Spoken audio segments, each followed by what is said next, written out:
नमस्कार, स्वागत छ तपाईलाई यस युट्युब च्यानलमा। आजको भिडियोमा हामी छलफल गर्नेछौँ लोक सेवा आयोग 2082 मा खुल्ने प्रमुख निजामती सेवाका पदहरू, खरिदार, नायब सुब्बा र शाखा अधिकृतको फारम कहिले खुल्नेछ र ती पदहरूमा कर्मचारीको तलब कति हुन्छ भन्ने बारेमा। यदि तपाईँ पनि लोक सेवाको जुनसुकै पदका लागि तयारी गर्दै हुनुहुन्छ भने यो भिडियो तपाईका लागि अत्यन्त उपयोगी हुनेछ।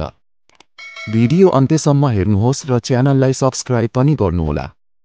पहिलो रहेको छ खरिदार पद, जुन राजपत्र अनङ्कित द्वितीय श्रेणी हो। यो प्राय प्रत्येक वर्षको अन्तिम महिना चैतको अन्तिम हप्तामा फारम खुल्ने गर्दछ। तपाईले यसको लागि अनलाइन आवेदन दिन सक्नुहुनेछ। कम्तीमा एसईई उत्तीर्ण गरेको र 18 वर्ष पुगेको हुनुपर्नेछ। नेपालको निजामती कर्मचारी ऐन अनुसार खरिदार पदको लागि मासिक तलब नेपाली रुपैयाँ 32,000 तथा अन्य सेवा सुविधा हुने गर्दछन्।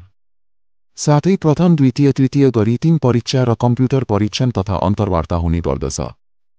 यदि तपाईँ एसईई उत्तीर्ण गरेको हुनुहुन्छ भने सजिलै खरिदार पदको लागि तयारी गर्न सक्नुहुनेछ।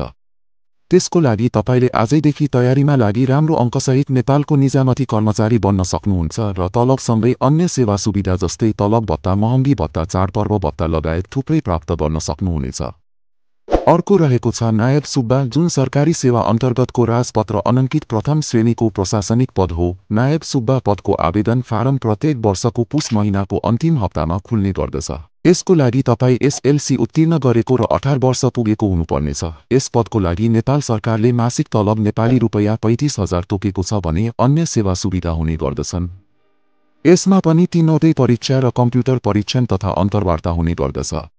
यदि तपाईँ पनि 2082 मा नायब सुब्बा बन्ने सोचमा हुनुहुन्छ भने आजैदेखि तयारीमा लाग्नु उपयुक्त हुन्छ। त्यसको लागि यस युट्युब च्यानललाई सब्स्क्राइब गरिराख्नुहोला। त्यसैगरी अर्को रहेको छ शाखा अधिकृत। शाखा अधिकृत पद नेपालको सरकारी सेवाको एक उच्च प्रशासनिक जिम्मेवारी भएको पद हो, जुन राजपत्र अङ्कित द्वितीय श्रेणी हो। यस पदको विज्ञापन प्राय प्रत्येक वर्षको पुस अथवा माघ महिनामा खुल्ने गर्दछ। न्यूनतम योग्यता कुनै पनि विषयमा स्नातक गरेको र 21 वर्ष पुरा भई 35 वर्ष ननागेको हुनुपर्नेछ। साथै यस पदका लागि नेपाल सरकारले मासिक तलब नेपाली रुपैयाँ 48,000 तोकेको छ। यसमा पनि प्रारम्भिक लिखित र अन्तर्वार्ता हुने गर्दछ। यदि तपाईँ राम्रोसँग अध्ययन गरेर नाम निकाल्न सक्नुहुन्छ भने आफ्नो पढाइलाई आजैबाट निरन्तर रूपमा अध्ययन गर्नुहोस् र 2082 मा आफ्नो लक्ष्य प्राप्त गर्नुहोस्। साथै आफ्नो पढाइलाई मजबुत बनाउनको लागि हामीसँग जोडिराख्नुहोला।